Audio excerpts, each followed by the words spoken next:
മഴ കഴിഞ്ഞുള്ളൊരു വൈകുന്നേരം നല്ല ചൂട് കട്ടൻ ചായയും ഒരു 4 മണി പലഹാരം ആയാലോ. രുചിയിൽ ഉഴുന്നുവടയോട് വളരെ സാമ്യമുണ്ടെങ്കിലും ഇതിൽ ഉഴുന്ന് മാത്രമല്ല ഇൻഗ്രീഡിയൻറ്റ്. ഉഴുന്നും പച്ചരിയും സോയാബീനും കൂടെ ചേർത്തിട്ടുള്ള ഒരു ഹെൽത്തി സ്നാക്കാണിത്. ടേസ്റ്റ് ആണെങ്കിലോ ഉഴുന്നുവടയെക്കാട്ടിലും മികച്ചതും നല്ല സോഫ്റ്റുമാണ് ഈ സ്നാക്ക്.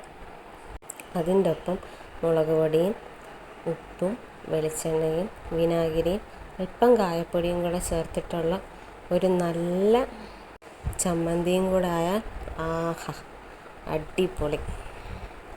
രുചിക്കുട്ടനും നമ്മുടെ ഒപ്പം ഉണ്ട് ഈ സ്നാക്കിൻ്റെ രുചി അറിയാൻ. നല്ല ചൂടാണേ, എന്നാലും അവൻ അതിൻ്റെ രുചി വളരെ ഇഷ്ടപ്പെട്ടു.